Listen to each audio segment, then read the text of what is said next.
Hello all, welcome to my channel Sanskrit lecturer Haima. ఇప్పుడు ఒక మంచి శ్లోకం చూద్దామండి. ఇక్కడ చూడండి, రాశాను.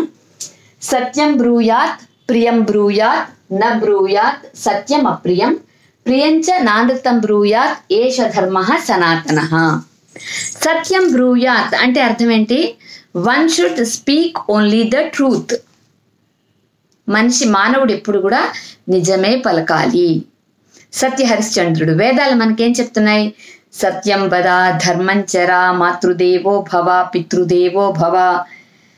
నిజమే మాట్లాడు, ఎప్పుడు నిజమే మాట్లాడు, అబద్ధాలు మాట్లాడకు. ధర్మం చర, నీ ధర్మాన్ని నువ్వు పాటించు. మాతృదేవో భవ, తల్లిని దైవంగా పూజించు. పితృదేవో భవ, తండ్రిని కూడా దైవంగా భావించు. ఆచార్య దేవో భవ, గురువు గారిని దైవంగా పూజించు. అతిథి దేవో భవ, ఇంటికి వచ్చిన గెస్ట్ని దైవంగా భావించు. వాడు ఎలాంటి వాడైనా సరే, మన గుమ్మం దగ్గరకు వస్తే మనం వాళ్ళని శత్రువైనా సరే ఆదరించాలి. అది మన హిందూ ట్రెడిషన్ అండ్ కస్టమ్ కదా. సో వేదాలు మనకేం చెప్తున్నాయంటే మంచి మార్గాన్ని నిర్దేశిస్తున్నాయి. అలాగే ఇక్కడ సత్యం బ్రూయాత్ అంటే ఆచరించాలి. విధి అంటే కమాండ్ చేస్తోంది. వేదం అన్ని కమాండ్ చేస్తోంది. ఏమంటోంది? నువ్వు నిజమే మాట్లాడాలి. సత్యం బ్రూయాత్, you must speak always the truth. ప్రియం బ్రూయాత్, ఆ సత్యం కూడా, ఆ నిజం కూడా ఎలా ఉండాలట? ప్రియంగా ఉండాలట. ఎంత కష్టం అండి కదా. సత్యం మాట్లాడచ్చు, కానీ అది ప్రియంగా ఉండాలట. Okay, one should speak the truth which is very much deserving. Okay, సత్యం బ్రూయాత్ ప్రియం బ్రూయాత్. న బ్రూయాత్ సత్యం అప్రియం. ఎంత కష్టమో అసలు ఇది. న బ్రూయాత్ సత్యం అప్రియం. సత్యం అంటే నిజం ఎప్పుడు కూడా చేదుగా ఉంటుంది, కానీ ప్రియంగా ఉంటుందండి. కానీ ఇక్కడ ఏం చెప్తున్నాడో చూడండి. న బ్రూయాత్ సత్యం అప్రియం. అప్రియమైన, ఇష్టం లేని నిజాన్ని మనం చెప్పకూడదు ఎట్టి పరిస్థితుల్లో.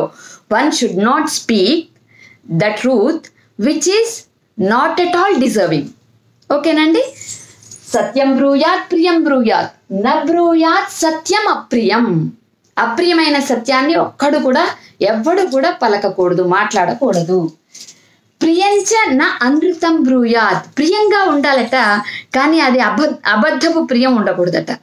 అంటే ఒక పిల్లవాడు ఎవరైనా ఉన్నారనుకోండి, మామూలుగా ఇప్పుడు జనాలందరికీ కూడా సినిమా స్టార్స్ అంటే ఒక క్రేజీ కదండి, క్రేజ్. సో అరే నాన్న నువ్వు మహేష్ బాబు లాగా ఉన్నావంటేనో, లేదంటే నువ్వు అల్లు అర్జున్ లాగా ఉన్నావంటేనో వాళ్ళు ఉబ్బి తబ్బిబ్బైపోతారు. అబ్బా నిజంగా నేను హీరో లాగా ఉన్నానని. కానీ అందులో నిజం ఎంత ఉందో ఆలోచించరు. ఇక్కడ అదే చెప్తున్నాడు. ఏమంటున్నాడు? న బ్రూయాత్ సత్యం అప్రియం ప్రియంచ నానృతం బ్రూయాత్. ప్రియం అనేది డిజర్వింగ్ వర్డ్స్ ఎలా ఉండాలట అంటే అబద్ధాలై ఉండకూడదు. ఇప్పుడు నేను చెప్పాను కదా, అరే నువ్వు అల్లు అర్జున్ లా ఉన్నావు, నువ్వు మహేష్ బాబు లాగా ఉన్నావు అనుకో, వాడు అరే నేను మేడం ఇలా అంటున్నారు కానీ అందులో నిజం ఎంత ఉంది అని ఆలోచిస్తే అసలు వాడికి ఆకాశంలో గాల్లో తేలడు కదా. కానీ ఆ నిజం గురించి ఆలోచించం మనం. వాళ్ళంటే క్రేజ్ కాబట్టి నిజమని నవ్వుకుంటాం, పొంగిపోతాం. సో ఇక్కడ ఏమంటున్నాడు అంటే ప్రియంచ నా అనృతం బ్రూయాత్. ప్రియంగా ఉండాలి, కానీ అది అబద్ధమై ఉండకూడదు.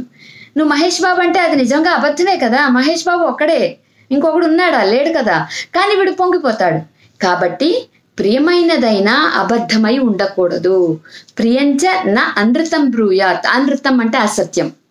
ప్రియంగా ఉండాలి, కానీ అది అసత్యం కాకూడదు. ఏష ధర్మ సనాతన.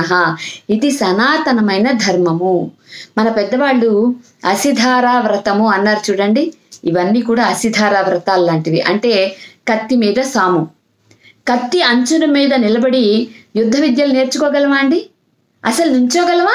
నుంచోలేము, తెగుతుంది కాలు. చేతితో జాగ్రత్తగా పట్టుకోలేకపోయినా చేయి కూడా తెగుతుంది. చాలా కేర్ఫుల్గా ఉండాలి. ఇవన్నీ పాటించేటప్పుడు చాలా కేర్ఫుల్గా ఉండాలి. కాబట్టి అన్ని కష్టాలు ఎందుకు? మనం నిజమే మాట్లాడితే అసలు అది ఇబ్బందే ఉండదు. సత్య హరిశ్చంద్రుడు చూడండి, ధర్మరాజు చూడండి కదండి, వీళ్ళందరూ పురాణాల్లో మనకు నిజంగా ఇతిహాసాలలో మనకు దొరికే ఎగ్జాంపుల్స్ వీళ్ళందరూ కూడా. ఇతిహాసము అంటే అర్థం ఏంటి? ఇది ఇలా జరిగిందిరా అని చెప్పడం. ఇది ఇలా జరిగింది అని ఎవరు చెప్పగలరు? కళ్ళతో చూసిన వాళ్ళు చెప్తారు. సో రామాయణ మహాభారతాలు మనకు ఇతిహాసాలు కాబట్టి అవి జరిగాయి, నిజంగా భూమి మీద జరిగాయి. కాబట్టి ఇది ఎంత కష్టమైన అసిధార వ్రతమో చూడండి. కానీ ఎవరైతే ప్రిన్సిపుల్డ్గా ఉంటారో వాళ్ళు ఖచ్చితంగా పాటిస్తారు ఇవన్నీ. సో ప్రయత్నం చేయండి. మానవ ప్రయత్నం అనేది చేస్తే ఖచ్చితంగా ఎక్కడికైనా మనం వెళ్ళిపోగలం కదా. ఓకేనా? Thank you one and all. నచ్చితే లైక్, షేర్ అండ్ సబ్స్క్రైబ్.